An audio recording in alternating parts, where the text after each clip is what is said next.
নবী হযরতে সুলাইমান আলাইহিস সালাম তাকায় রইলেন, পিঁপড়া পানির দিকে যায় কেন? কারণ তারা তো সাধারণ মানুষ না, সব বিষয়ে আল্লাহর কুদরত নিয়ে গবেষণা করেন। তাকাইয়া আছেন, হঠাৎ করে দেখলেন ওই পানি থেকে একটা বড় একটা ব্যাঙ চলে আসলো, হা কইরা দাঁড়াইয়া আছে। সুবহানাল্লাহ। হা করতেই ওই পিঁপড়াটা তাড়াতাড়ি করে ওই ব্যাঙের জিহ্বার মধ্যে চলে গেছে, আর ব্যাঙটা আবার তার মুখটা এভাবে বন্ধ করে দিয়েছে।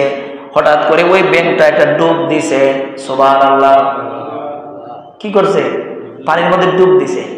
সুলাইমান আলাইহিস সালাম এবারে দাঁড়াই আছেন, আরে সারা জীবন দেখছি ব্যাঙে পিঁপড়া, বড় পিঁপড়া দিলে খাইলায়, দেখছুন আপনারা? পিঁপড়া দিলে ফুকা দিলে জিহ্বা দিয়ে টান দিয়ে খাইলায় না? এবার সুলাইমান বললেন, সর্বনাশ, ঘটনা কি? ব্যাঙকে তো দেখলাম তাকে সুন্দর করে নিয়ে গেল, কোথায় নিয়ে গেল?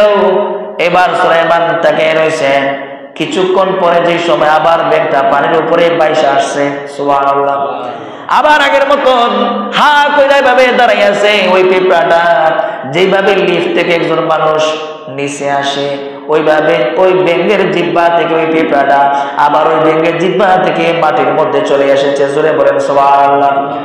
এবার সুলাইমান আলাইহিস সালাম অবাক হয়ে তাকায় রইলেন, খাইলো তো আবার ফিরিয়ে দিল কেন? কোথায় গেল? কিসের জন্য গিয়েছিল? সুবহানাল্লাহ বলেন।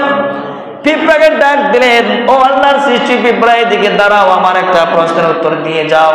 পিঁপড়া ডাক দিয়ে বলেন, ইয়া আল্লাহর নবী, কি জানতে চান?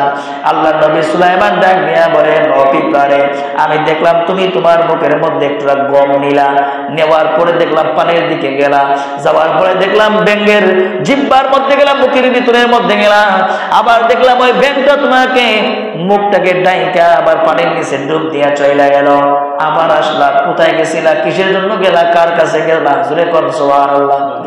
পিঁপড়া ডাক দিয়া কয়, আল্লাহ নবী শোনেন, আল্লাহ রাব্বুল আলামিন এমন মহান, এত দয়া ওনার ভিতরে। কয় কি হয়েছে? কয় এই নদীর তলদেশে বিরাট বড় একটা পাথরের মধ্যখানে এক ধরনের পোকার জন্ম হয়েছে। ওই পোকার মধ্যে কিছু পোকা বন্ধ আছে, আবার কিছু পোকা তাদের কানে শোনে না। জোরে কোন সুবহানাল্লাহ। কিছু পোকা চোখে দেখে না, আবার কিছু পোকা আছে তারা কানেও শোনে না।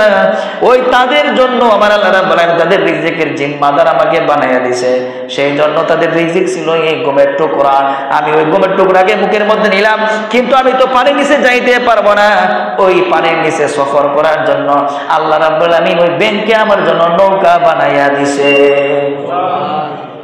তাহলে বলেন তো, নদীর তলদেশে পাথরের চিপার মধ্যে যে পোকার রিজিক আল্লাহ রাব্বুল আলামিন নিজের দায়িত্বে রাখেন, আমার আপনার রিজিকের দায়িত্ব ওনার হাতে আসেনি না নাই? আসেনি? আমরা যদি রিজিকে যদি না থাকে, যদি আল্লাহর লেখা না রাখে, পৃথিবীর কোনো মানুষ আমাদেরকে খাওয়াইতে পারবে না। আর যদি তাকে পৃথিবীর শক্তিশালী ডোনাল্ড ট্রাম্পও আমাদের খাওয়া না খাইতে পারতো না। কথা বলেন ঠিক না বেটি? ঠিক কিনা? তাইলে বোঝা গেল আল্লাহ নদীর তলদেশের যে পোকাকে খাওয়ায়, ওই আল্লাহর সবচেয়ে সর্বশ্রেষ্ঠ সৃষ্টি হলাম আমরা। তাইলে আমরার জন্য বালা ব্যবস্থাটাই করে রাখছে, এটা বিশ্বাস হয়নি? জোরে বলেন না। এই রিজিকের জন্য আল্লাহর নিয়ামত পাইয়া আমরা অস্বীকার করি, নিয়ামত পাইয়া শুকরিয়া আদায় করি না। আজকে শুক্রবারের দিন, এটা আমাদের জন্য নিয়ামত। আগামী শুক্রবারে কে বাঁচবেন কে মরবেন কেউ বলতে পারবেন? যদি আজকে শুক্রবার শেষ জুমা হয়ে যায়,